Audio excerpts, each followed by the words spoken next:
Hey everybody, welcome to the Muckrake Podcast. That's right, it's me, Jared Yates, Sexton, back. Here's my friend Nick Hauselman. He took care of the show as I was away on personal business. My friends, good to see you. How you doing? I'm good. I'm glad to be back with you to have our normal pitter patter back and forth, if you will. Our pitter patter. Wait, time out. Is pitter patter, is that the sound of small little feet on a floor, or is it? I like that pitter patter. I'm going with like raindrops on a tin roof. That, I mean, if I had to describe this podcast, it's raindrops on a tin roof. I agree. Very, very nice for the ASMR lovers out there.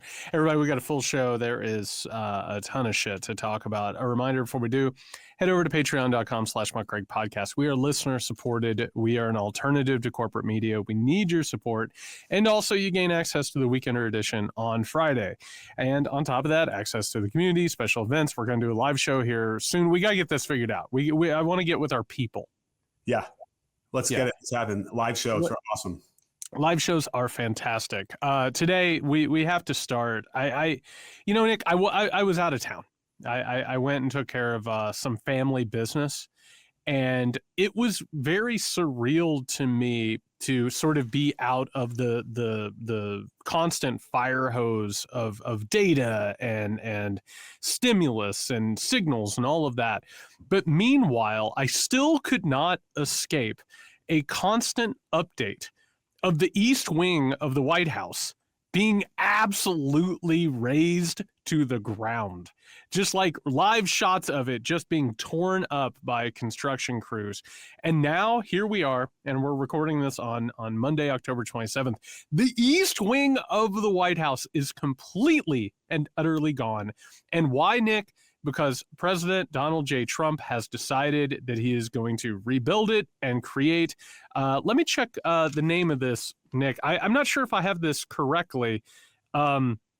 It says here that he wants to name it the Donald J. Trump Presidential Ballroom. How's that possible? That seems way too self-serving. It's beyond any conception I've ever had before that's what they would name it for sure.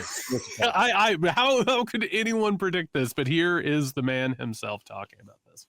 I just want a quick follow-up on that question. Your response to people who say that you haven't been transparent enough about this. I haven't been transparent? That some of your really? feel I've shown this to everybody that would listen. Third-rate reporters didn't see it because they didn't look. You're a third-rate reporter, always have been. So third-rate reporters didn't look, but anybody that asked, these pictures have been in newspapers. They've been all over the place, and we're very proud of it. It's gotten great reviews. It's gotten really great reviews. So. Oh, man, I tell you what, that man is in decline and probably dying, but he still has something left on his fastball, doesn't he? Jared, he is right. I am here to tell you something. Because I went through this. I said, how is it possible? How did they get to this point where the East Wing is completely demolished? And then I went back. And did you actually really, really look at the renderings, the first renderings that came out of this ballroom? I did. If you look really closely at it, there's a walkway that extends out of the White House, the normal part of the White House, and then it dead ends at the East Wing. Well, the walkway is there, but if you really look at it, maybe kind of move your head around, it's the three-dimensional drawing, but you can't get in there. But basically where the ballroom is drawn is where the East Wing was. Like they did sneak that in there, and they lied about not doing it, but it was there in the drawing the whole time. And doesn't that make him right? Well, I mean, I spend almost all of my waking hours paying attention to the political, socioeconomic trends and developments in the country. I don't spend a lot of time poring over blueprints. Yeah. And this is one of the reasons why he was able to do this. And by the way, Nick, he started by saying that there was going to be no structural damage to the East Wing. He did. And then that there was just going to be a little bit. And then you look up and it is completely and utterly gone at this point. So is he lying? No and yes at the exact same time, but they're and by the way, for anyone who's not watching this on YouTube, am I wrong, Nick? Like the drawing, the rendering of it looks like something out of the Palace of Versailles. Yeah. But if the construction company that did it had lost any and all taste and decorum at all, It's an interesting take, especially in which we'll get to in a minute, in terms of the government being shut down and people on the precipice of losing all manner of subsidies that help them survive. To have them building this Marie Antoinette style ballroom is what would have been, I suppose the term would have been not recommended politically in days past. We're beyond that. They don't seem to care at all as they continue to feed themselves, Feet. whatever that French term is, on grapes and wine and whatnot, while we are sitting here struggling to pay our bills. So I'm so glad that you took it in this direction, because I want to state something, and this is something that you and I don't know if we agree on. I don't. Every now and then we'll find these things where we have differences of opinion, all of that. I actually don't give a shit about the White House. I don't hold it in the regard that other people do. It is one of the most consequential buildings in the history of the modern world. Some of the best things that have happened in the United States were signed there and deliberated there and argued about there. And some of the most disgusting things possible. And I'm not just talking about the fact that the seat of the federal government was constructed by enslaved people. I'm not just talking about the fact that so many decisions happened there have hurt Americans.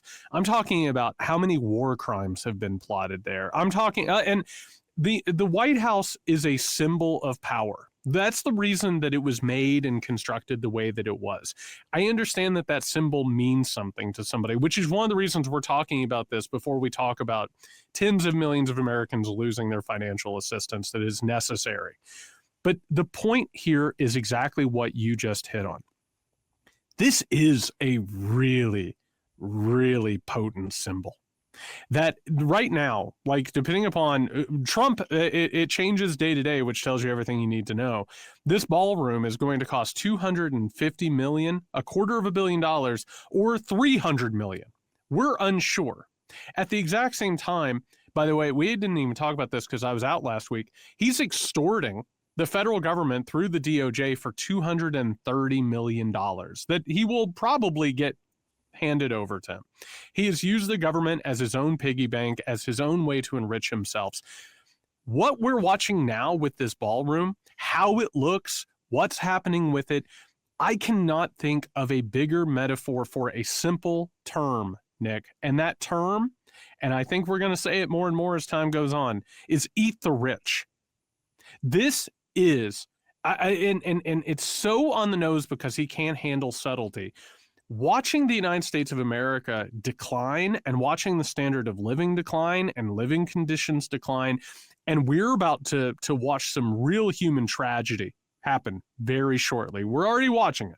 It's going to get worse. But watching a gilded ballroom get constructed onto the White House for this price tag, while people are falling behind and suffering and dying, I cannot think of a more potent symbol. You're exactly right. Well, I now need to get into, you might not know this about me, but I am a architecture snob. And let me give you an example. In our neighborhood, which you've actually been to, we have these little signs that establish it's our neighborhood. It's 4 blocks. On the corners, there is a granite post topped by a marble slab with the engraving of the name of our neighborhood in it. It's a complete folly, is what they would call this. Mixing and matching, and doesn't have anything to do with each other. It's horrible. It's it doesn't have anything to do with the history of what was going on when this neighborhood was founded. So George Washington, when they built the White House, if I'm not mistaken, I think I was reading this, they made it a bit of an austere, design, because they realized this is the people's house. And we're not going to spend tons of money and decorating all these things because that's not what it's for, right? So I really like that in terms of what it stands for. And to see what he's already done to the Oval Office, and we keep seeing it with the garish gold gilded, fake gold, by the way, that's the other horrible thing about it. It's all spray painted plastic all over the place. And then he's hung paintings all over in the way that is, there's no other way to say that he's mad. He's a madman. He's mad. This is a great example of his insanity. The cluttered, mind going all over the place. And so for him to do that and destroy not only the balance of the White House with the East and the West wings in terms of architecture, but as we can see it now, the ballroom is going to dwarf the White House. and completely mar the view of that. I mean, and this is pure, aesthetics, right? But it means something to me. The trick would have been that they could have sunk the ballroom down into the ground more, right? So that the outside part doesn't come up as high, so much higher than the White House. You know what I mean? I know it's crazy, and it probably costs even more money, right? But still, this is just as a symbol. You're right, of all that stuff, and it just really irks me. I'm sure there's people out here listening as well that understand, the aesthetic part of it. It's just an abomination combined with his insanity. Well, and you're right, because this is something that we talk about, but we don't talk about all the time, which is the experience of these things, like how it affects us emotionally, and in this case, what you're describing, because I think on one hand it's like, we're not going to have an architecture podcast, but if you actually understand architecture, or if you understand design, you understand that there's a rhetorical element to it. That the way that something is built, or the way that it is presented, it's done so to make the beholder feel something. Like, there's a reason why there are Federalist columns at the White House, right? It's a projection of power. It's a link to history. It's basically trying to bring into, modern liberal democracy, the beginnings of it, right? Yeah. What we're talking about here, the reason why people feel so much, and I'm trying to make this argument in conversations, I'm saying I care more about what's happening to human beings out on the streets, people who are being disappeared, people who are being harassed, people who are being killed, people who are being put in concentration camps. But if you actually take a look at this, there's a reason why, when it comes to like the French Revolution, people talk about Versailles. They talk about the parties. It's the feeling of what it is that you're seeing that represents a larger feeling. I know, and the people listening and watching know that the wealthy in this country have not only hoarded everything and have ruined everything, but also that they are cretinous. They don't have taste. They're not actually talented. They don't actually have something of value. They're trying to fill a hole that they cannot fill.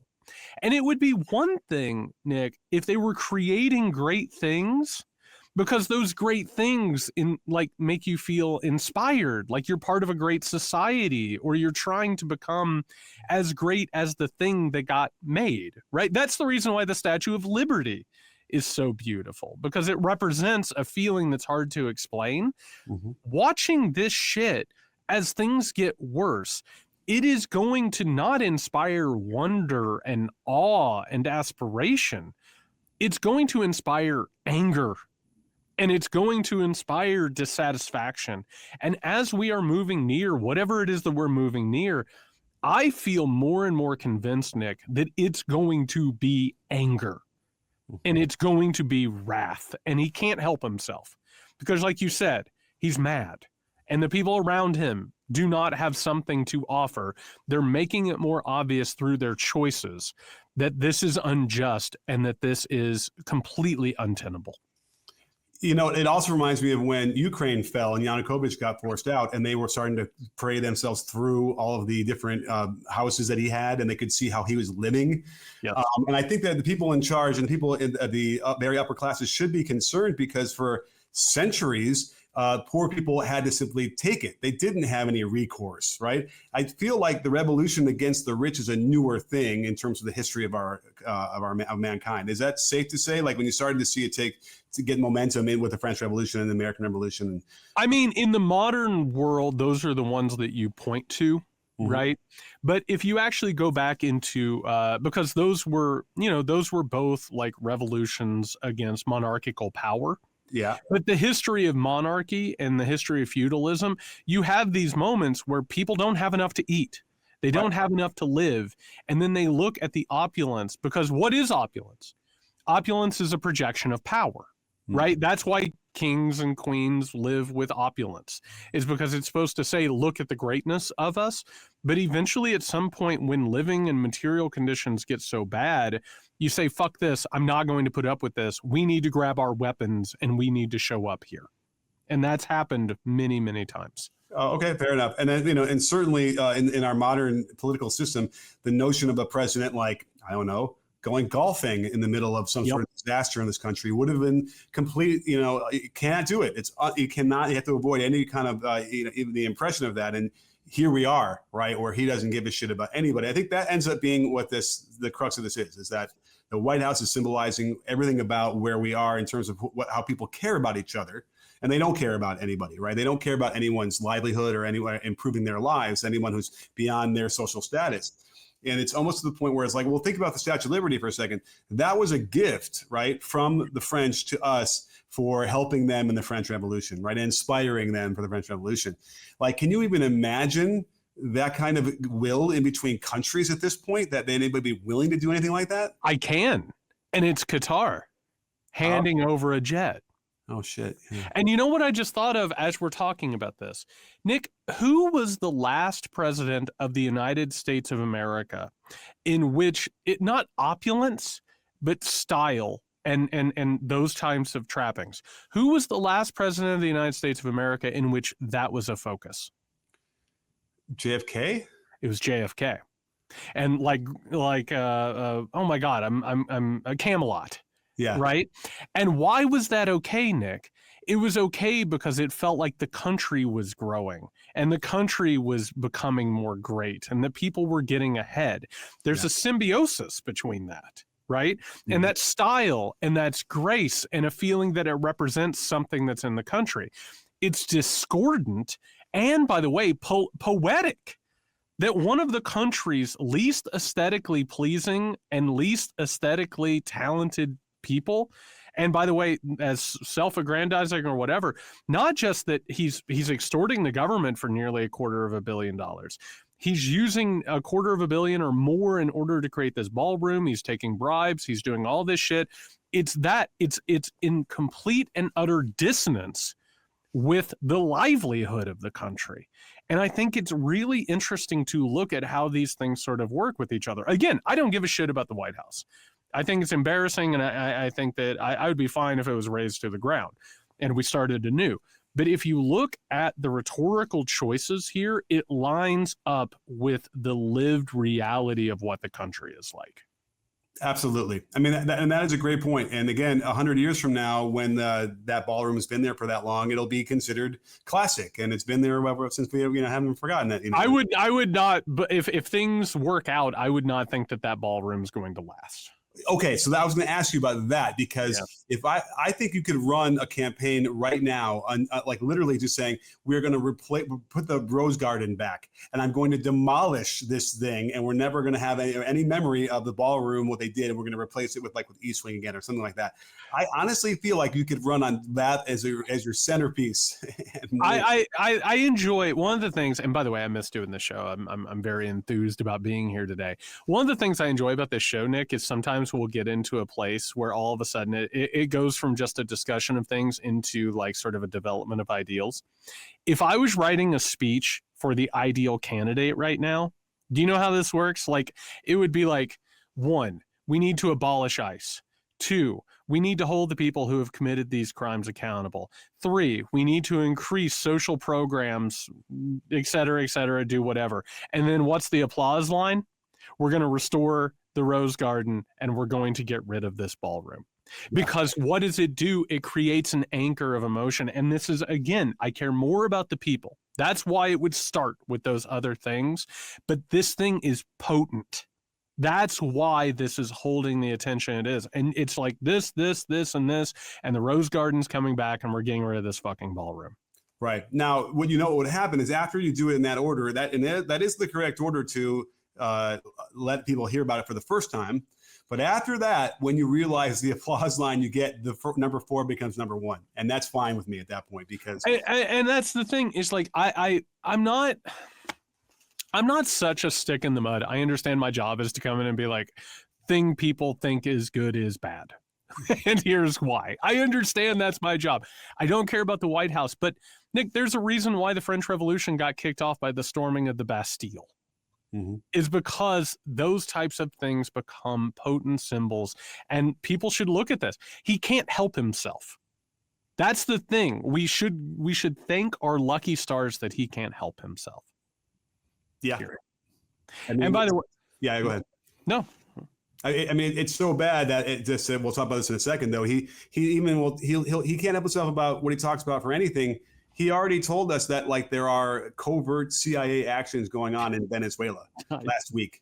And then guess what happens after that? Well, we'll talk about that in just a moment. And by the way, on the other end of this scale, speaking of the human toll, Nick, we're recording this on October 27th. Next week, well, I guess Saturday. It'll be on Saturday, is November 1st. All federal aid is going to be cut off. We're talking about well over 42 million people who are going to lose SNAP benefits. The USDA, in response to this, in their statement said, quote, "The well has run dry."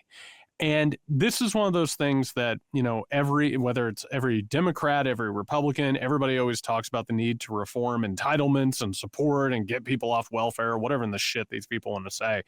I know that nobody wants to run towards this in order to talk about it, but what we're discussing right now, and I'm not being hyperbolic here, Nick, is nothing short of a humanitarian crisis. I think we're already in that crisis. Don't you think? I agree. ProPublica just published a thing where they were showing that Trump had already canceled millions and millions of pounds of food that was supposed to already go to food banks anyway, not even just starting November 1st. This is before this. So, you know, if you're just looking for, if you're not convinced yet that they don't give a shit about anybody else, then this is it right here. I kept saying for weeks, like, what's going to happen when they look around and realize, oh, like the government not open, that's actually fine. Who did not, you know, this is actually the way we want it to be, which is, again, closely aligned with the ideology of cutting off any kind of help from the government to anybody else for a variety of reasons. You know, and then they get to cower and hide behind this notion that, you know, oh, we're not, the freeloaders are just taking our hard-earned cash and our hard-earned money and just, you know, sitting on the couch and watching TV all day, whatever they're trying to do. And this is also, I've said this before, but it's been a while. I think this is, and you're going to argue with me, it's not rooted exactly. It didn't start at this time, but I argue that when there was a surplus in 1999 heading into the 2000 election, and George W. Bush ran under, this is your money, and I'm going to give it back to you if you vote for me, right? I think that was more nefarious than most other things we've seen in terms of convincing people and creating an environment around this that says that we are not a community, and that we're not here to help each other, and that any kind of, you know, taxes that might go to somebody else is not just taking money out of your pocket. And that's what he's convinced people of. And it's now 25 years later, and this is the end result. I think the evolution of that began earlier. I would pinpoint it, and it's not American, but I would pinpoint it to Margaret Thatcher as she brought into full bloom neoliberal economic thought, which basically said there's no such thing as society. And then eventually Ronald Reagan takes that. Well, he didn't know what the hell he was talking about. He was the PR man for it.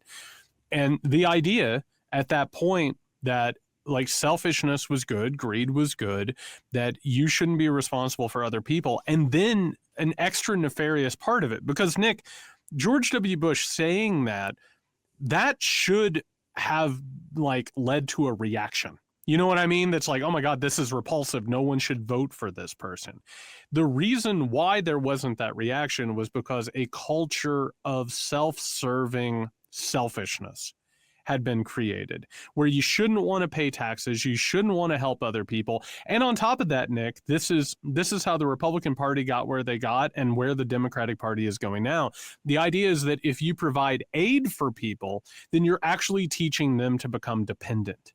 You're actually hurting those people. So it's actually more empathic of you not to give your tax money, which is an incredible sort of a cognitive dissonance to be able to hold on to.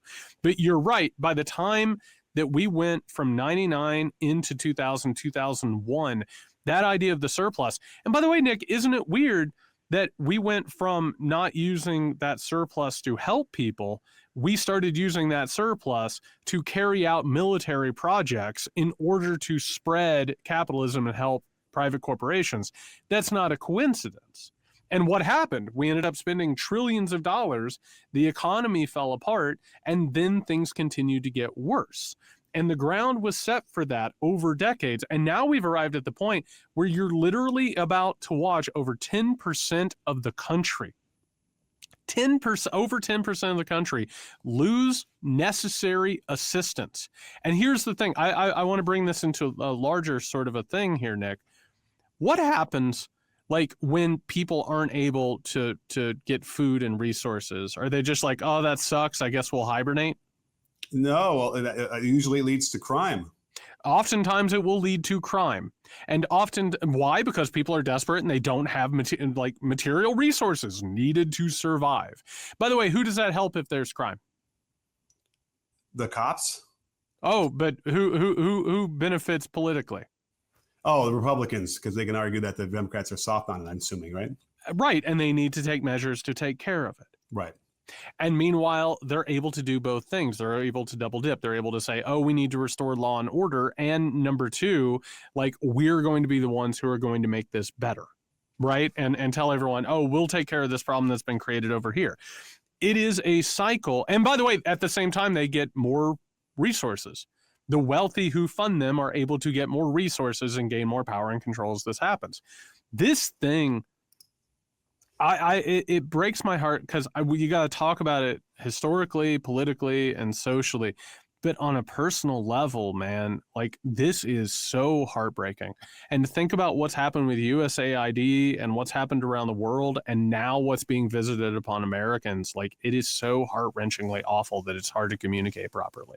Oh, and I agree. And what also, I monitor the response on the right a lot. And, you know, what you end up seeing is you're saying that 10% of people, a huge chunk of our society, is going to go more than 10%. Yeah. And we just don't know what's going to happen. Like, it's catastrophic. But the flip side of that, if you look at it from the other way, is how many people are taking my money from my pocket? That literally was his reaction there. And it's like, fine, they can't take any more of my money. That is really what this is. And this is sort of what the shutdown is about as well, where it's like, we're going to shut down Democrat-run policies and it's things that they've set up that will help people. I mean, listen, Jared, have you ever made a mistake in your life? I've made a couple. Yeah. You know, people make mistakes. Things happen, and they get into situations where they need some help temporarily, or society fails them. I mean, right now, this economy just absolutely ruins people for no fault of their own. And let's look a little bit at like what led to that surplus that we had through the Clinton years. And, you know, you could argue that like he had raised taxes on wealthier people from what it was before. And they tried to make it a little bit more equitable, a little easier to go to college and get higher education and stuff like that. So it's like there was a tech boom, which certainly helped a lot. But think about, not to mention that he kicked people off of welfare because he was helping the Republican Party because he wanted to triangulate that. Counterpoint, like he helped get them transitioned into the workforce? No, that is not the counterpoint. He literally just like trimmed the welfare rolls because he wanted to prove that he was tough on them. Well, okay. I mean, I remember, you know, there had to be a little bit of that happening as well, where people were also getting transitioned back to working. But either way, you know, we never had a surplus since. And it's almost like the reaction to getting that surplus is a little bit like the reaction to having the biggest participation in our voting in 2020 was we can't ever have that happen again, right? And we can never have this surplus. We need to get back into having wars and deficit spending and continue keeping us in this measures where we can keep people down and then claim we don't have any money to fund all these things. I think that's pretty much the other mindset they've been trying to keep this whole time. Well, and it's a lot like finance capital, in which people learn to put as much debt as possible on something that they're not tied to, and then to use that debt and leverage and, you know, carry out whatever it is that they want. The United States of America right at this point is a failed corporation. And Nick, something that you brought up and you've been talking about with this shutdown, like, do you have like any thoughts on whether or not after they stop paying these things that somehow or another, even if the government gets up and running again, that they're not going to do away with it? Because they'll just say, hey, look, we got rid of it. The world didn't fall apart and we don't need to reinstall these things. I mean, are you talking about like the State Department? No, I'm talking about financial assistance. Oh, I'm talking about social programs. Yeah. I mean, yes, all the social safety nets, would probably go away, right? And then that's their fever dream, or they somehow privatize it, perhaps, or they figure out a way to get people to be more indentured servants to other entities and private companies. Yeah. I mean, listen, GoFundMe ends up being our healthcare system, right? Like that's where we're at now too, which is just preposterous that that's what has to happen this way. And if you're a good enough writer on social media, then you can help. You really make a dent in those bills. Really, that's how sad it is. And if you're not, like, who knows what's going to happen? You might get some family and friends to help. Because then you're made to perform for sustenance, right? And that's entirely what we're talking about here. And by the way, this is as good a time as any, where people ask all the time. They say, "What is it I can do?" Right now, food banks need your help, whether it's donating food, donating money, donating time. Right now is the time to do it. And I'm talking, this comes out on the 28th. Happy birthday, Mom. This comes out on the 28th. Like, do it as soon as humanly possible so people can get prepared for November 1st, because people are going to need it. And it's not a one-time thing. I don't know how long this is going to go on for, but on top of that, Nick, there are going to be incredible economic repercussions from this. Because if people can't afford to pay for their food, then chances are that with financial assistance and food assistance, that more of the money they do have is going to go towards that. You know where it's not going to go? It's not going to go towards purchases. It's not going to go towards services, any of those things. This is a general demolition of not just the economy, but the living and material conditions of the average person. And I think everybody here knows that it has gotten harder to make it. It's gotten almost impossible to get ahead. And now, like, the floor is going to be cut out. And like, many people are going to fall through it. And if we don't engage in mutual aid right now, this is going to go in a direction. Nick, we've already seen, and we haven't talked about this, we've already seen like food assistance being offered for soldiers, for farmers. Thank God, by the way, that a billionaire paid the military. Thank God that they got paid, and they'll move heaven and earth to make sure that those paychecks go through. But we've already seen the equivalent of bread lines start. And we're going to see more of that after November 1st. If this government doesn't get started up, and there is no sign whatsoever it's going to, you are going to see more and more desperate conditions start to emerge. We have to help each other. We have to engage in mutual aid, and we need to be prepared for this not to be something that is just like a week. We need to be prepared for this to be the situation moving forward until we change this thing. I mean, I agree. And I think it's important to explore a little bit about the government shutdown and why this is also affecting it, because we can see the Republicans' take on this and why they're unwilling to do this. I think they're going to figure out a way to pay the people they want to pay, which again takes the power of the purse out of the Congress, which has completely abdicated their authority anyway for a variety of reasons. I think the biggest one of which is they have something on Mike Johnson and they're controlling him. I think that's the answer. But I think he's pretty happy doing what he's doing. But I guess, but you still need a little bit of a carrot and a stick that going on there, and for whatever reason that's happening, this is what it is. So I think that they could create some sort of a shadow government where it doesn't need to be open, and they'll get whatever they can get, some money to the air traffic controllers. They'll get some military money so they can get paid, whatever, all the very essential things, and sort of pare this all down, like kind of like when Milei wanted to do in Argentina, as we've seen how poorly that went. But let's hear from a couple people here in terms of what they're saying, because I think it's interesting in terms of how close we might be to getting this thing going, and whether these people are even willing to negotiate anything to get the government back open. Here's Scott Pecent, who was our Treasury Secretary, talking to Martha Raddatz. And today is day 26. I know you have been over there, but there has been a government shutdown here. People are suffering. Federal employees are starting to go to food banks. Any light at the end of the tunnel on that? Should the president be meeting with Democrats again? Well, what good does it do, Martha? They've dug in. The American people are hostage to Chuck Schumer and Hakeem Jeffries' poll numbers, because what's changed between now and the last time there was a clean continuing resolution is Chuck Schumer has tanked in the polls. Both of the two guys from Brooklyn, like I call them, are worried about being primary from the left. 52 Republican senators have voted 11 times to reopen the government. 3 brave, moderate Democrats have come across the aisle. Nailed it, Scott. Nailed it. Yeah. I mean, let's ask the question is, what are the Democrats dug in about, Jared?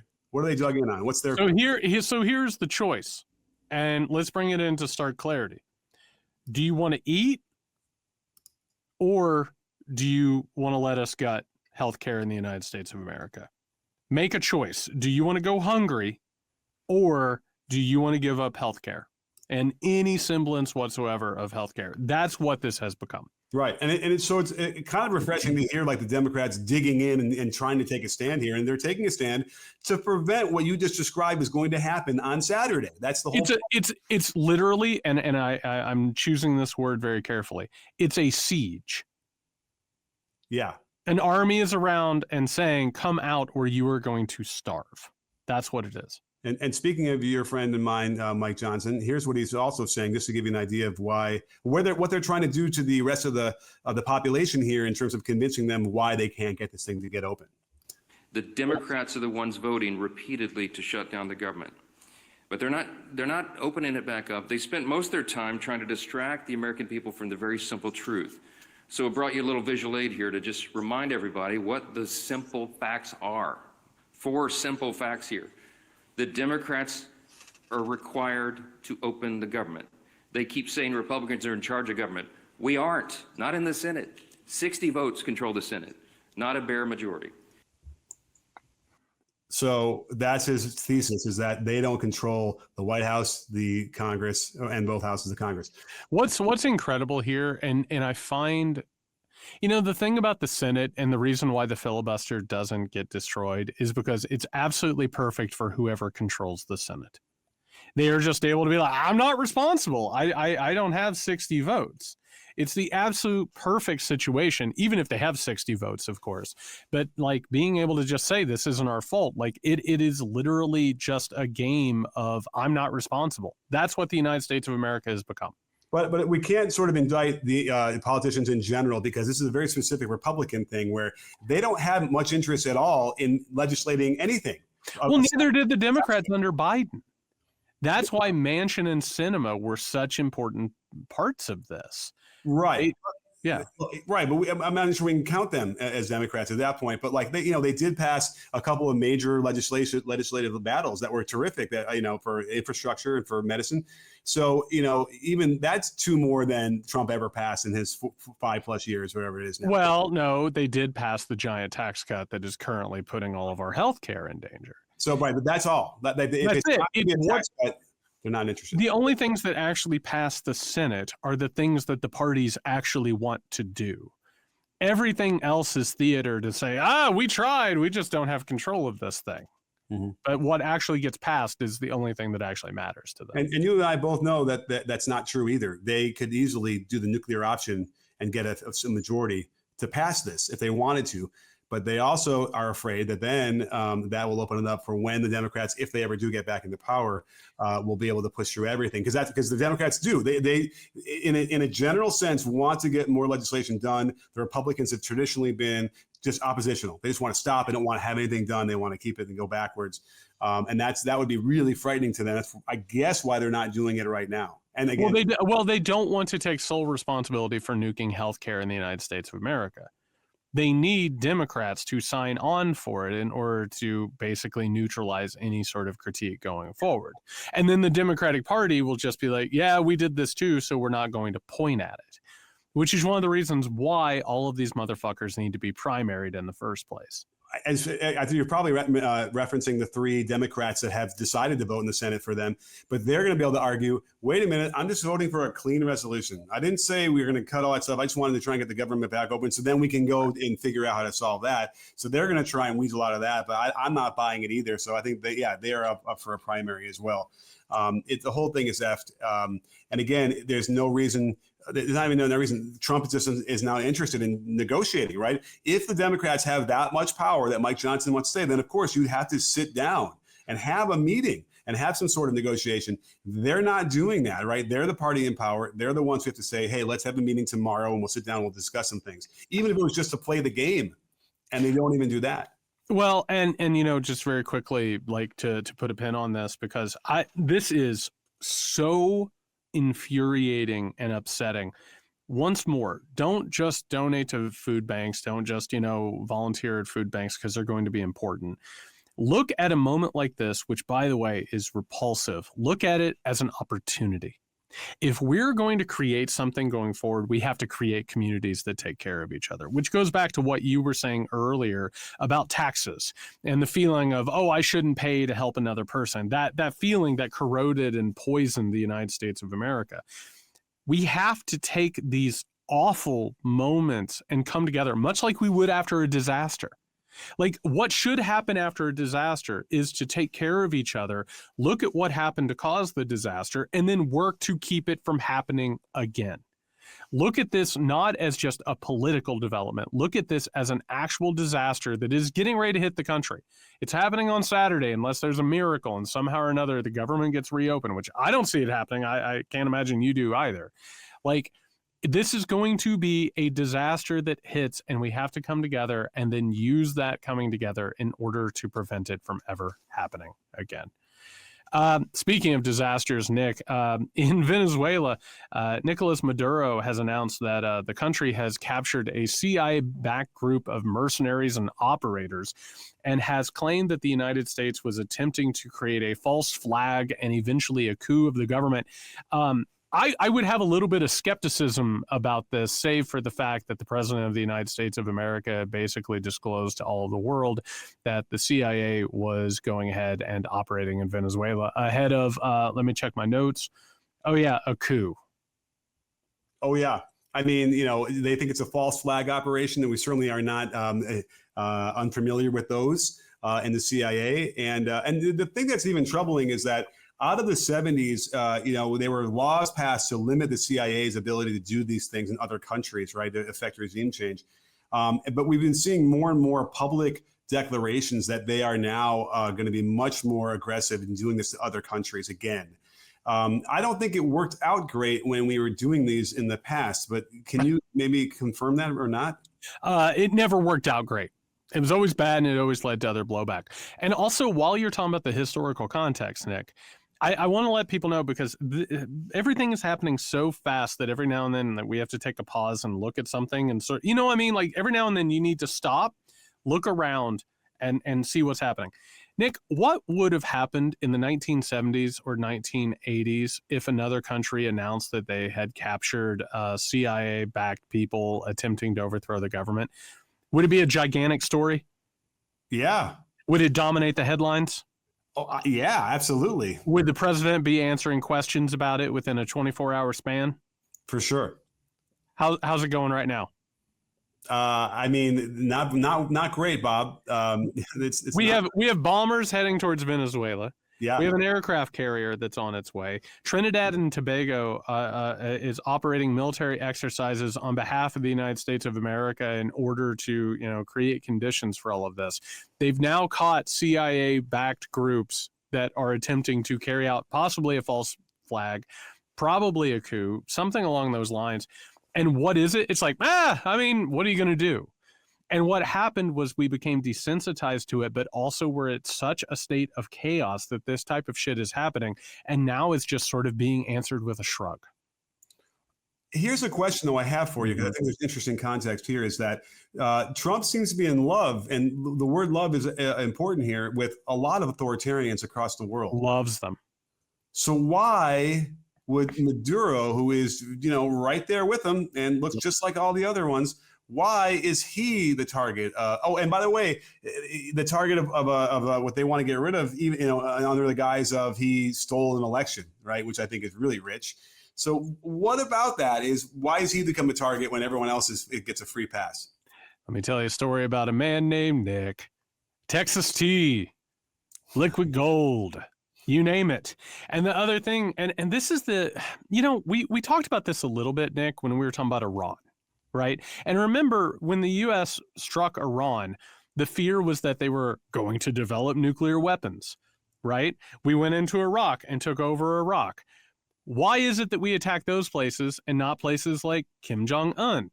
It's because once you reach a certain level of power as an authoritarian, nobody's going to mess with you. No one's going to come try and take you out, usually because you have a nuclear weapon. But if you're lower down on the rung and you have the resources that the superpowers want, I mean, you better make sure that all of your affairs are in order and that your will and life insurance is all up to date. Because if you have those resources and you do not have a nuclear weapon, like, chances are somebody's going to come knocking on your door at some point. So, okay, so they're going to basically hopefully get him to leave and flee, and then install someone that's friendly. And then, because he's also offered a lot of different oil deals for them that would be very favorable for the United States. Because he's panicking, he obviously sees the writing on the wall. So that isn't doing it either. I guess they just don't trust him to do it. So they want to put somebody in who's going to end up opening the oil for them, I suppose, because otherwise it doesn't make a lot of sense. They're accusing them of being this drug runner when we know that fentanyl is not being produced in Venezuela. Cocaine does not really get produced there. They're not shipping from there. We know that these boats they're blowing up, which we haven't even gotten into the most recent stuff.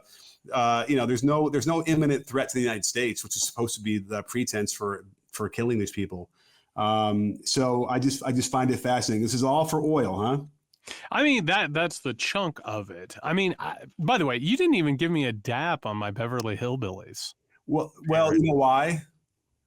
Because you made me think of third grade Nikki even, and there was alternative lyrics to that song. Oh, they got me. I got you. I was worried I'd start saying those alternative lyrics. And well, maybe the Discord. If you guys join our Patreon, maybe somebody will. I won't do it. Maybe somebody remembers as well what the dirty lyrics are to that song. Oh man, wow. Are you aware of the dirty lyrics? Yeah, that is a blast from the past. No, yeah. It's a game of resources, and that's the hard thing here is that when you have a president. I mean, even if this were happening, like, Ronald Reagan, would engage with this stuff, H.W. Bush, all of them, they all engage with this stuff. They all overthrow countries and they all do it for resources. At least they would have the discipline to not make it obvious what they're doing. That's the difference here, is it's like Trump says the quiet part loud. Like the overthrow of Venezuela is not like the most shocking aspect of this. It's the same thing as like when Khashoggi was dismembered by Saudi Arabia. He's like, what are we going to do? They pay for things in cash. And it's like making it clear the things that are in the great tradition of the United States of America, but taking away the veneer of respectability, and which, by the way, talks more about the White House that we were talking about earlier. Well, and speaking of which, let's listen to Donald Trump 9 months before the 2024 election discussing Venezuela and giving the whole thing right away. And again, there's so much shit being thrown into the zone. We don't even know how to deal with any of it. And this one snuck by, but here it is. How about we're buying oil from Venezuela? When I left, Venezuela was ready to collapse. We would have taken it over. We would have gotten all that oil. It would have been right next door. Yeah. I mean, that's the thing about it. The man can't even help himself. Yeah. And there it is right there. So I guess I had my question answered before, but yes, it is about oil. It is about resources. And if they're trying to amass resources in terms of minerals, they want to take over Canada. They want to take over Greenland. There's a certain speed to this, right? There feels like there's a desperation in terms of when they want to get some of these things done to some degree in a way that makes me nervous. That like there's something happening here that they need to amass all of these things for a reason. And we're not going to know why until. Well, we know why. I mean, actually, I think the decline of the American neoliberal order, we saw the first shots like fired by Vladimir Putin with the invasion of Ukraine. It made it clear the old age of conquering despotism, open despotism, was completely fine. And, Putin didn't do that simply because he woke up one day and was like, I want to take over Ukraine. It's because the order of the world was starting to change. Mm-hmm. And basically, one of the things that you see before, a major world conflict is you start seeing countries gobbling things up almost like they're carving up the world like a chessboard, right? Or a game of Risk, however it is. And I don't think it's a coincidence, Nick, that the CIA-backed group that got caught, it's very reminiscent of Putin's little green men. Like before the takeover of Crimea, it's like the same type of operations that are taking place. So instead of the countries of the world saying, hey, by the way, we are like really speeding into some dangerous territory. And that includes climate change, economic and political instability, and the possibility of a world war. Instead, because they're totally corrupted and they're run by the most self-serving, inhuman assholes, there's like, we need to gather up as much as humanly possible to gather up resources and gather up influence before the shit really hits the fan. So instead of like enlightened leadership that would be trying to avoid those things and trying to create something better, instead the starter's pistol went off, and now it's time to gobble up as much shit as humanly possible in order to get prepared for what they see as inevitable at this point. How's your underground bunker going? You know, I'm hanging out here in my recording studio. I've got some canned goods over here. Like, I'm doing what I can do. Okay, that's good. California, we don't have underground stuff so much. So I'm worried, but maybe I can get over there in time to subsist with you. You know, you are always welcome in my underground area. And by the way, just a reminder on the canned goods front, donate to your local food banks, whether it's money or food or time, they're going to need it. All right, everybody, that's going to do it for this episode of the Muckrake Podcast. We'll be back with the Weekender edition on Friday. A reminder, head over to patreon.com/Muckrake Podcast, support the show, gain access to that show, the live show we're getting ready to come up, special shows, all that good stuff. If you need us before then, you can find us over on Blue Sky. Nick is at Nick Hauselman. I'm at JY Sexton. Be safe.